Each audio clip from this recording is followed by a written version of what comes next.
Hi butterflies, ಎಲ್ಲರಿಗೂ ಕವಿತಾಲಯ ಹೋಪನೋಪನೋ ಕಣ ಚಾನಲ್ಗೆ ತುಂಬಾ ಸುಸ್ವಾಗತ ಅಂತ ಹೇಳ್ತಾ, ಯಾರ್ಯಾರು ಸ್ಮೈಲ್ ಮಾಡ್ತಾ ಇದ್ದೀರಾ ದಿನ? ನಾನು ಹಿಂದಿನ ವಿಡಿಯೋಗಳಲ್ಲಿ ತುಂಬಾ ಜನಕ್ಕೆ ಹೇಳಿದ್ದೆ, ಸಿಚುವೇಶನ್ ಎಂತದೇ ಆಗಿರ್ಬೋದು, ಏನೇ ಆಗಿರ್ಬೋದು, ದಯವಿಟ್ಟು ದಿನಕ್ಕೆ ನೀವೊಂದು ಟಾಸ್ಕ್ ನ ಫಿಕ್ಸ್ ಮಾಡ್ಕೊಳ್ಳಿ. ಓಕೆ, ನಾನು ದಿನಕ್ಕೆ ಮೋರ್ ದನ್ 50 ಟೈಮ್ಸ್ ಸ್ಮೈಲ್ ಮಾಡ್ತಾನೆ ಇರ್ತೀನಿ, ಎದುರುಗಡೆ ಇರೋನ್ನ ಸ್ಮೈಲ್ ಮಾಡಿಸ್ತಾನೆ ಇರ್ತೀನಿ.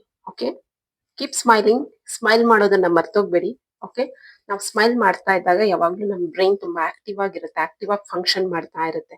ನಿಮ್ ಸ್ಯಾಡ್ನೆಸ್ ನ, ಫ್ರಸ್ಟ್ರೇಷನ್ ನ, ಅಳು ಮುಖನ, ಯಾವಾಗ್ಲೂ ಅಳೋದು, ಯಾವಾಗ್ಲೂ ಓವರ್ ಥಿಂಕಿಂಗ್ ಮಾಡೋದು, ನನ್ ಕೈಲಿ ಇದಾಗಲ್ಲ ಬಿಡು ಅಂತ ಹೇಳೋದು, ಅದೆಲ್ಲ ಬಿಟ್ಬಿಟ್ಟು ಯಾವಾಗ್ಲೂ ಸ್ಮೈಲ್ ಆಗಿ each and every moment, next moment ಹೇಗಿರುತ್ತೆ, ಏನಾಗುತ್ತೆ ಅಂತ ಗೊತ್ತಿರಲ್ಲ. ಕರೆಕ್ಟ್ ಅಲ್ವಾ?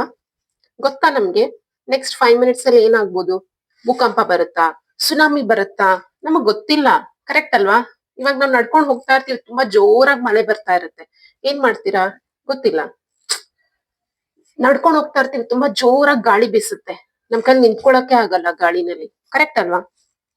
ಏನ್ ಬೇಕಾದ್ರೂ ಆಗ್ಬೋದು. So enjoy each and every moment of your life. Each and every moment, ಅದ್ ಸಿಚುವೇಶನ್ ಹೆಂಗಾದ್ರೂ ಇರ್ಬೋದು, ನೀವೆಲ್ಲಾದ್ರೂ ಇರ್ಬೋದು. ಯಾವಾಗ್ಲೂ ಓಕೆ, ಇವತ್ತೇನೋ ಒಂದು ಬ್ಯಾಡ್ ಸಿಚುವೇಶನ್ ಆಯ್ತು ಅಂತ ಅದ್ರ ಬಗ್ಗೆ ಯೋಚನೆ ಮಾಡೋದ್ ಬಿಟ್ಬಿಟ್ಟು, ಯಾವಾಗ್ಲೂ ಅದನ್ನ ಇಮಿಡಿಯೇಟ್ಲಿ ಆ ತಕ್ಷಣಕ್ಕೆ, ಓಕೆ, ಏನಾದ್ರೂ ಆಗಿರ್ಬೋದು, ನಿಮ್ಗೆ ಏನಾದ್ರೂ ಯಾರಾದ್ರೂ ಬೈದ್ರ, ಯಾರಾದ್ರೂ ಏನಾದ್ರೂ ಅಂದ್ರ, ಇಮಿಡಿಯೇಟ್ಲಿ ಮೈಂಡ್ ಇಂದ ತೆಗ್ದಾಕ್ಬಿಟ್ಟು ಹ್ಯಾಪಿಯಾಗಿ ಸ್ಮೈಲ್ ಮಾಡ್ಕೊಂಡಿರಿ. ಓಕೆ, ಬಾಯ್.